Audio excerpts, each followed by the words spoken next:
नमस्कार, जय श्री हरि, जय श्री राधे, जय श्री कृष्ण, सर्वे भवन्तु सुखिनः। अब आज अनन्त चतुर्दशीको व्रतकथा महात्म्य राखिँदैछ। अनन्त चतुर्दशीको व्रत बस्ने दिन निकै महत्त्वपूर्ण दिन हो। त्यसैले अनन्त चतुर्दशीको व्रत बसे पनि अथवा नबसे तापनि आजको यो महत्त्वपूर्ण दिनमा अनन्त चतुर्दशीको व्रतकथा महात्म्यलाई मात्र पनि पूरा श्रवण गर्न सके हाम्रो अथाह पुण्य बढेर जान्छ र हाम्रो सुरक्षा हुन्छ, हाम्रो रक्षा हुन्छ, अनन्त भगवानको कृपा रहन्छ यसरी बताइएको छ। त्यसैले हामीले अनन्त चतुर्दशीको व्रतकथा महात्म्यलाई पूरा श्रवण गरेर आफ्नो जीवनलाई धन्य बनाऊ। यहाँनिर अनन्त चतुर्दशीको व्रतकथा महात्म्य उनै सुतजीले शौनकादि 88,000 ऋषिहरूलाई श्रवण गराउनु भएको छ।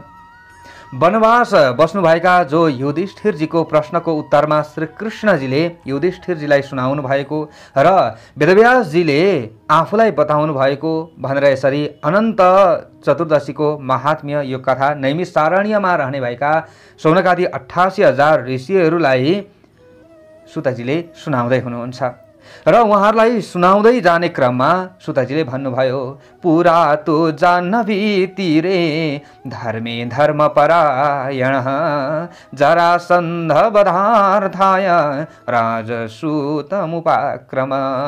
यहाँनिर सुतजीले भन्नुहुन्छ शौनकादि 88,000 ऋषिहरूलाई, हे शौनकादि 88,000 ऋषि हो, उहिले धर्मक्षेत्र भएको गङ्गाजीको किनारमा धर्मात्मा राजा युधिष्ठिरजीले जरासन्धको वधका लागि राजसूय यज्ञ गर्ने ठिकठाक गर्नुभयो। त्यो समयमा भीम अर्जुनले सहित राजा युधिष्ठिरजीले श्रीकृष्णका साथ भएर नाना रत्नहरूले शोभिएका गुच्छाहरूले सिँगारिएको मानौँ कि इन्द्रको दरबार जस्तै चहकिलो यज्ञशाला तयार गर्नुभएको थियो। त्यो समयमा बडा राजाहरूलाई त्यहाँनिर बोलाइएको थियो। त्यसबेला गान्धारीका छोरा जो दुर्योधन थिए, दुर्योधन पनि आए त्यो यज्ञशालामा। दुर्योधन आए तर आउँदाखेरि उनले आँगनमा पानी भरिएको देखे। पानी भरिएको देखेपछि आफूले लगाएको पोसाक भिज्छ होला भनेर माथितिर दुर्योधनले सारे पोसाक सारे। अब बिस्तार बिस्तार हिँड्दै थिए। त्यसरी हिँड्दै जाने क्रममा अब दुर्योधनले त्यहाँनिर हामीले अन्य कथामा पनि श्रवण गरेका छौँ कि जल थल जस्तो थियो, थल जल जस्तो त्यस्तो देखिन्थ्यो। अब दुर्योधनलाई त अब एकदम यो त चकित हुने कुरा भयो। केही थाहा उनले त पाइरहेका छैनन्। दुर्योधन हिँड्दैछन्। हिँड्दै जाँदाखेरि अब पोसाक माथि उचाले तर पानी थिएन। द्रौपदी आदि गरिएका त्यहाँनिर अन्य देवीहरू पनि थिए। देवीहरूले देखेछन्। द्रौपदीजी पनि हुनुहुन्थ्यो, उहाँले पनि देख्नुभयो पानी नै छैन, तर दुर्योधनले पोसाक माथि सारिराखेका छन्। यस्तो देखिसकेपछि उहाँहरू हाँस्नुभयो। अब त्यति मात्र होइन, अगाडि हिँड्दै जाँदा अब सबै हाँसेको दुर्योधनले देखिसकेपछि यस्तै रहेछ, पानी रहेनछ भनेर दुर्योधन अगाडि बढ्दै थिए। त्यो समयमा साँच्चैकै पानी चाहिँ थियो त्यहाँ।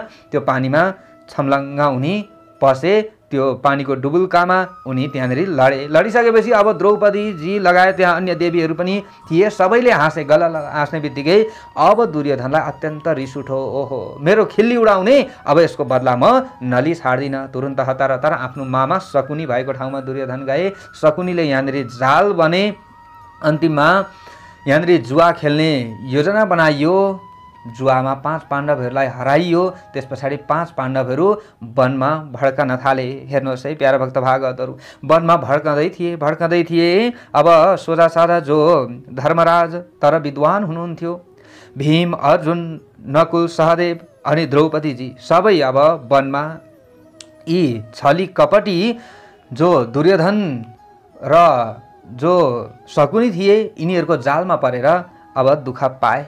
सबैले दुःख पाएर वनमा भड्किरहेका छन्। यहाँनिर 5 पाण्डवहरू दुब्ला पातला भएका छन्। भगवान श्रीकृष्णले यसो विचार गर्नुभयो, अब यिनीहरूको उद्धार गर्नुपर्दछ। एकदम दुःखमा परिराखेका छन्। भगवान श्रीकृष्ण जानुभयो। गइसकेपछि अब सम्पूर्ण जो 5 पाण्डवहरू त्यहाँनिर भेला भए। भगवान श्रीकृष्णको स्वागत गरे। दुःखमा परेका ती 5 पाण्डवहरूलाई देखेर भगवान श्रीकृष्णका आँखाबाट पनि आँसु आयो। 5 पाण्डवहरूले अब त्यहाँनिर भने, युधिष्ठिरजीले भन्नुभयो, भाइहरू पनि मेरा साथमा छन् तर म अत्यन्त दुखी छु। हे केशव, यो दुःखको सागरबाट कसरी मुक्ति होला यसको बारेमा केही बताइबक्सियोस्। कुन देवताको पूजा गरौँ मैले? अब मैले के गर्दाखेरि उत्तम राज्य फेरि प्राप्त गर्न सक्दछु? कुन व्रत गरौँ? यसरी सोधिसकेपछि भगवान श्रीकृष्णले भन्नुभयो, हे राजन, पुरुषहरूको र स्त्रीहरूको सबैको इच्छा पुरा गरिदिनेवाला, समस्त पाप हरिदिनेवाला, कल्याणकारी एउटा अनन्त व्रत रहेको छ। अनन्त नाम गरेको एउटा व्रत रहेको छ, जो भदौ महिनाको शुक्ल पक्षमा पर्दछ। शुक्ल पक्षको चतुर्दशीमा अनन्त नाम गरेको चतुर्दशी पर्दछ। त्यो व्रत गर्नाले, त्यसको अनुष्ठान गर्नाले सारा पापहरू नाश हुन्छ र व्यक्तिको उद्धार हुन्छ। यसरी भनिसकेपछि युधिष्ठिरजीले अगाडि गएर प्रश्न गर्नुभयो, कृष्ण को य मनन्तेति प्रोच्यते अस्त्वया विभो किं शेष नाग अहो स्वेदनन्तस्तक्षक स्मृतः। हे कृष्ण, तपाईले जो अनन्त भन्ने जुन कुरा सुनाउनु भयो, यी अनन्त भनेका को हुन् त? हे विभो, के शेषनाग हुन् अथवा तक्षक हुन् अथवा को हुन्?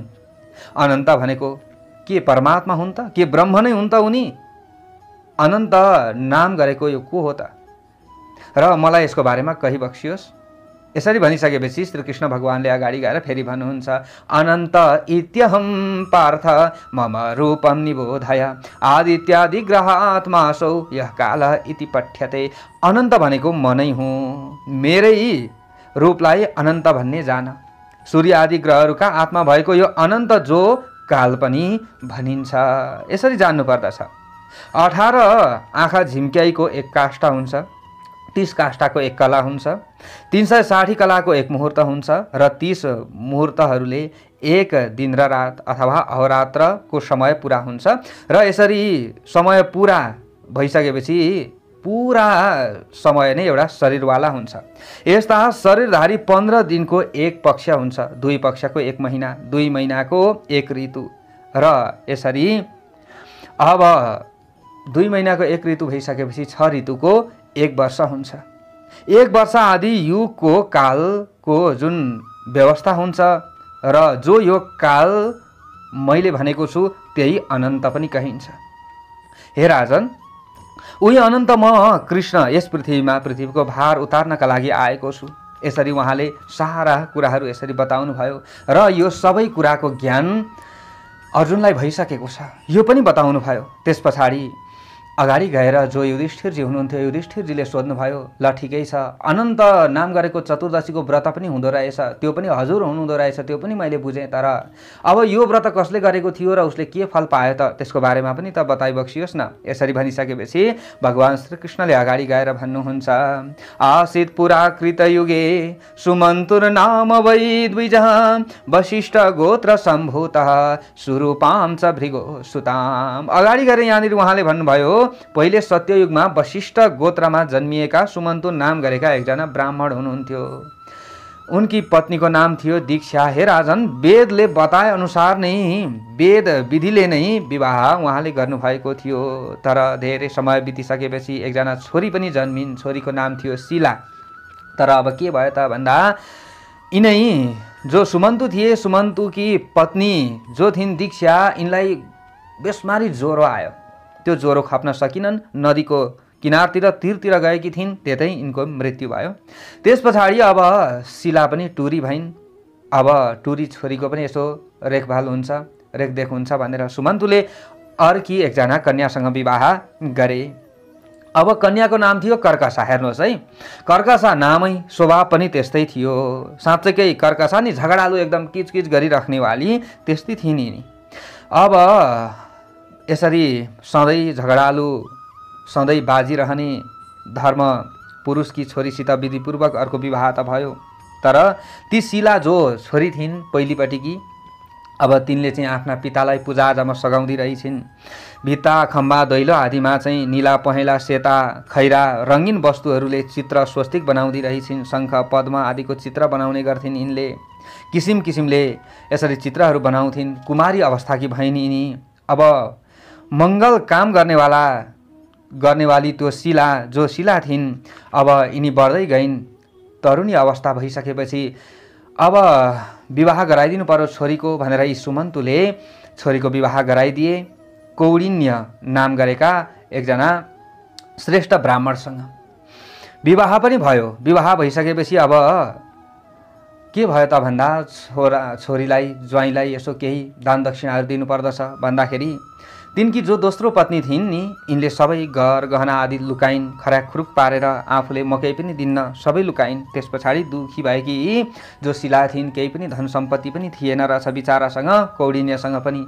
बाटो लागे यिनीहरू दुवैजना, हिँड्दै जाँदै थिए। जाँदै जाँदा कुनै समयमा यमुना नदीको किनारमा यी शिला पुगिसिन्। हेर्नुहोस् है प्यारा भक्त भागवतहरू, यमुना नदीको किनारमा यिनी पुगिन् र त्यहाँ किनारमा धेरै स्त्रीहरू भएको ठाउँमा यिनीहरू पुगिन्। त्यहाँ स्त्रीहरूले पूजा गर्दै रहेछन् नि।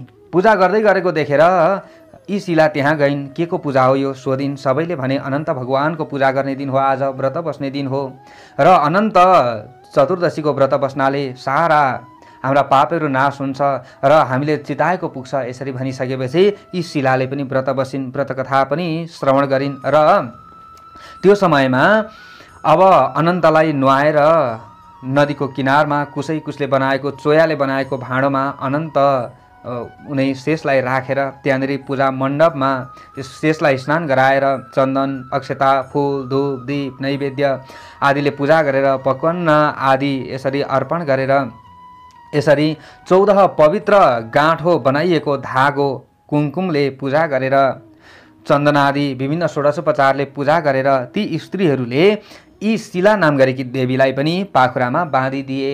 र यो अनन्त बाँध्दाखेरि महिलाहरूले देब्रेपट्टिको हात अथवा पाखुरामा, पुरुषहरूले दाहिनेपट्टिको हात अथवा पाखुरामा बाँध्नु पर्दछ।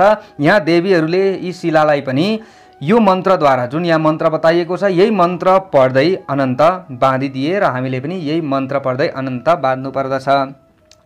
अनन्त संसार महासमुद्रे मग्नं समभ्युद्धर वासुदेव अनन्त रूपे विनियोजयस्व अनन्त सूत्राय नमो नमस्ते। अनन्त संसार महासमुद्रमा डुबिरहेको छु, हे देव मलाई उतार्नुहोस्, मिलाउनुहोस् मलाई अनन्त रूपमा, अनन्त डोरो छ नमो नमस्ते, यसरी भन्नुपर्दछ। र यो मन्त्रले यसरी डोरो बाँधिसकेपछि कथा सुन्नु पर्दछ र भगवान श्रीहरि नारायणको ध्यान गर्नुपर्दछ। त्यस पछाडि अन्तमा प्रसाद खाएर घर जानुपर्दछ।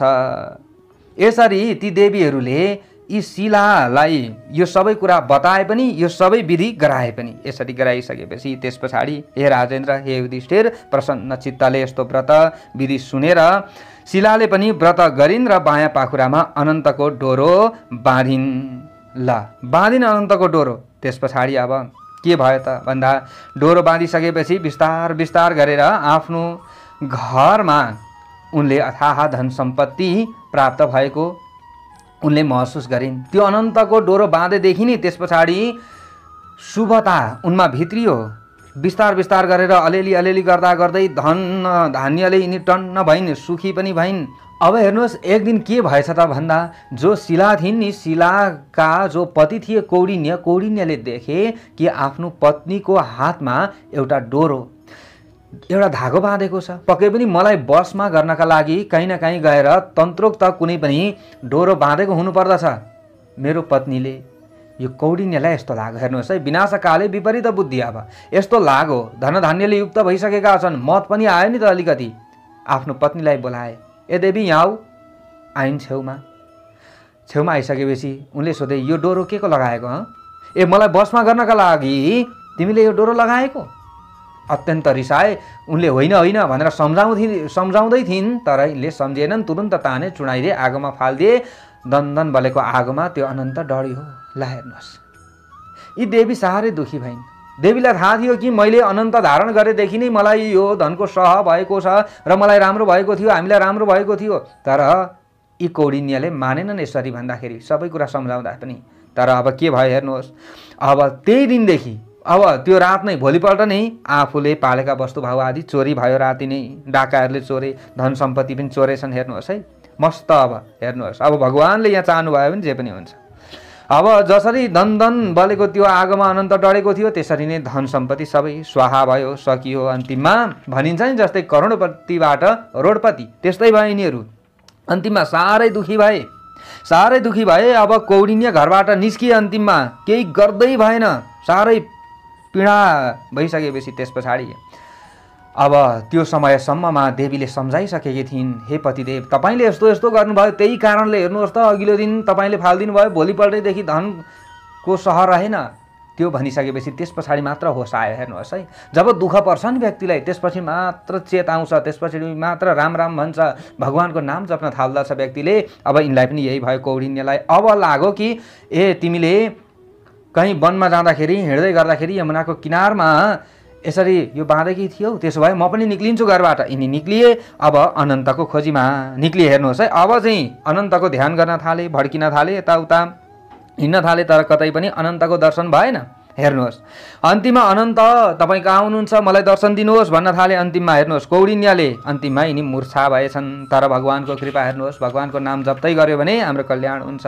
भगवान प्रकट हुनुभयो र प्रकट भएर अनन्तलाई हेर्नुहोस् अब नचिनिने खालको एउटा भलामी ब्राह्मण बनेर आउनुभयो र हातमा समातेर लिएर जानुभयो। अब कहाँ लानुभयो भन्दा अब यी कौडिन्यलाई त थाहा भएन, तर उनले कस्तो देखे भने अनेकौं सेवकहरूले सेवा गरिएको त्यस्तो महल झरझराउँदो एउटा सुन्दर लोक उनले देखे। हेर्नुहोस् प्यारा भक्त भागवतहरू, त्यहाँनेरि अब यिनी छक्क परे। कौडिन्य त्यस्तो ठाउँमा यिनी पुगे, त्यहाँ अनेकौं हात्तीहरू रहेका छन्, अनेकौं अप्सराहरू रहेका छन्, राम्रो सहर छ।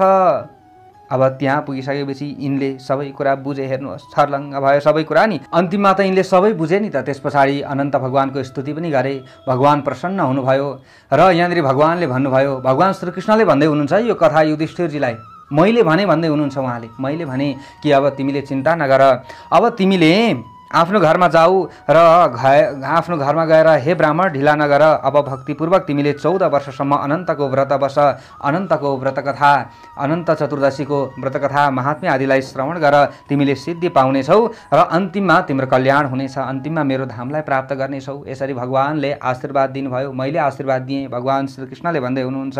त्यस पछाडि अब जुन उहाँले आफ्नो लोकको दर्शन गराउनु भएको थियो, त्यो लोकको दर्शन उहाँले हटाइदिनु भयो। त्यस पछाडि आफूलाई सो स्थानमा उनले पाए, आफ्नो घरमा आए। घरमा आएर त्यस पछाडि उनले अनन्त चतुर्दशीको अब व्रत बस्न सुरुवात गरे।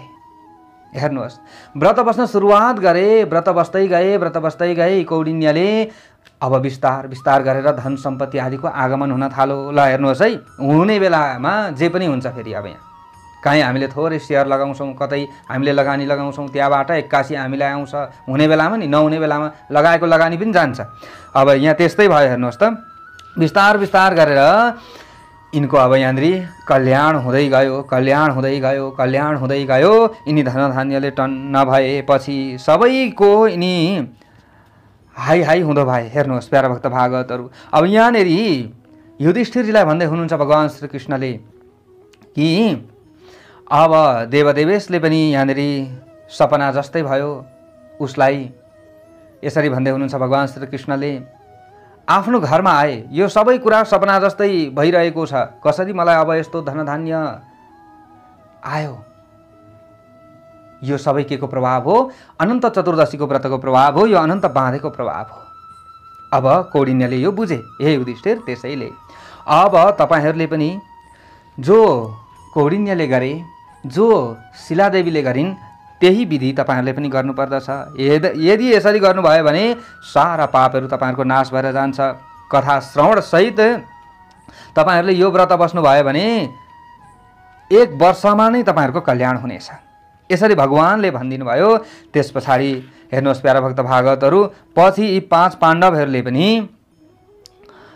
अब यो अनन्त चतुर्दशीको व्रत बसे र अनन्त बाँध्ने काम पनि गरे र उनीहरूको पनि कल्याण भएको थियो भनेर यसरी भगवान श्रीकृष्णले यो विधि बताइसकेपछि सबै कुरा 5 पाण्डवले गरे र उनीहरूको कल्याण भयो भनेर सुताजीले सोनकादि 88,000 ऋषिहरूलाई जुन कथा श्रवण गराउनु भयो अनन्त चतुर्दशीको, त्यही कथा हामीले पनि हजुरहरू समक्षमा यथा विस्तार हजुरहरूलाई हामीले श्रवण गरायौँ, यथाशक्ति यथामति हामीले श्रवण गरायौँ र अनन्त चतुर्दशीको व्रत कथा यो श्रवणले मात्र पनि हजुरहरूको कल्याण होस् भन्दै म टिका पौडेललाई बिदा दिनुहोस् भन्दै म बिदा लिन चाहन्छु। जय